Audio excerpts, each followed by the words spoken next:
يا جماعة الخير يخرب بيت الجنون، رسميا كاس افريقيا ينسحب من السنغال ويعطى للمغرب. والله ماني قاعد استهبل عليكم، اعلن اتحاد افريقي رسمي كاس افريقيا للمغرب، واعتبروا السنغال خسران 3-0، يعني بونو بطل كاس مفريقيا. السلام سلم. طيب الرجال مسكين رجع من عندكم من هناك ضرب ودنيا وابتلينا حنا. مبروك بونو، ديما مغرب، روح يا شيخ، الف مبروك للمغاربه كلهم.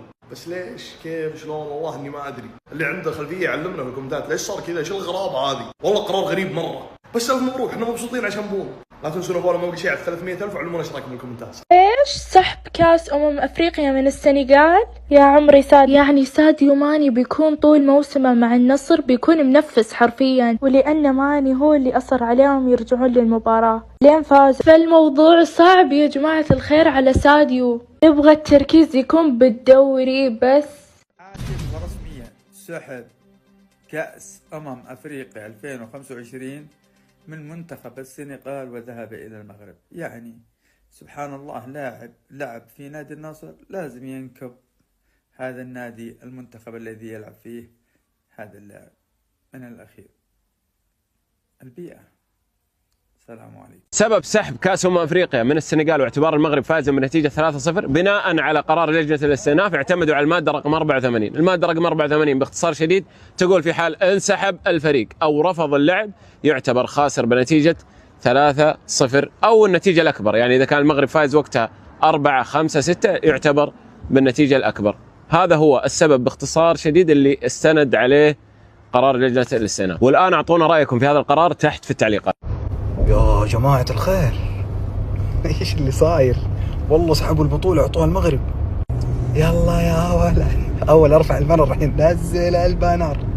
يلا يا ولد نزل البنر. تحسبوا بس ذولاك، لا طلعوا ذول كمان. قطع ايوه تقول لي. حتى هنا لعيبة الهلال ينتصروا. يا شيخ الف مبروك، اقسم بالله انت اللي تستاهل، او انت اللي تستاهل تربعها. يلا يا ولد ارفع البطولة. ايوه. شو السالفة يا جماعة الخير؟ ليه المنتخب المغربي اخذ كاس افريقيا من المنتخب السنغالي؟ السالفة باختصار ان المنتخب المغربي استغل موقف ان السنغال انسحبت من المباراة. كلكم تدرون او كلنا ندري ان موضوع السنغال كان يعني شوي وينسحبون كل الفريق، لكن في لاعب واحد اللي هو ساديو ماني من قال لهم ارجعوا والعبوا كالرجال. المنتخب المغربي استغل هذا الشيء بعد انسحاب لعيبة المنتخب السنغالي من المباراة بعد احتساب البلنتي اللي ضيعه دياز، واللعيبة السنغال اعترضوا على الحكم ان البلنتي غير صحيح وكيف تحسب هذا البلنتي، وكان اخر الدقائق واعصاب. المهم ان رجعوا المنتخب السنغالي، لكن المغرب تحفظ على هذا الشيء وقرارات الاتحاد الافريقي.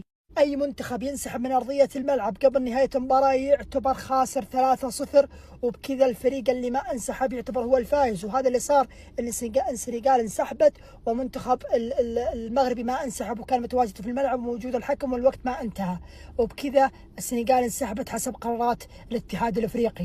لكن الاتحاد السنغالي عنده الآن نقطة إيجابية وهي عدم انسحاب كل الفريق، يعني ما انسحبوا كل اللعيبة، وساديو ماني أحد اللعيبة وفي لاعب آخر كانوا موجودين في أرضية الملعب، وهذا أكيد أنه ثقة إيجابية للمنتخب السنغالي أنهم يتواجدون، أو ممكن ترجع البطولة لهم حسب قرارات الاتحاد الأفريقي أن الفريق مو كله انسحب.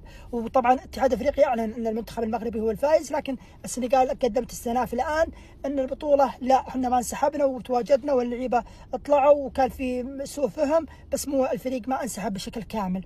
وممكن تعود الكاس للمنتخب السنغالي، ننتظر القرارات القادمه. لكن الان تم اعلان رسميا ان المغرب هو بطل افريقيا 2025 وراح يتواجد في النسخه القادمه ان المغرب هو البطل وليس السنغال. لكن ننتظر الاستئناف الرسمي والقرار النهائي بعد رفع الاستئناف من الاتحاد السنغالي ان المنتخب ما انسحب ومتواجد احد اللعيبه، اثنين من اللعيبه تقريبا، ساديو ماني واحد اللاعبين الاخرين. رسميا سحب بطولة افريقيا من السنغال واعتباره خاسرا ب3 أهداف مقابل لا شيء. البطولة صارت للمغرب. ألف مبروك للمنتخب المغربي بطل إفريقيا. طيب احتفالات ماني، احتفالات الشعب السنغالي، القرار ليش جاء متأخر؟ ساديو ماني جايبين له كيكة واحتفلنا. يعني المفترض إنه إذا كان في خطأ وكان في سحب بطولة تكون من البداية، مو بالطريقة هذه تخلون الناس تحتفل وتنبسط ويجيبون كيك ويحتفلون، آخر شيء تهدونها الفريق المنتخب المغربي. يستاهلون، نقول لهم مبروك حبايبنا الشعب المغربي، اخواننا المغربيين، الف مبروك البطولة. بس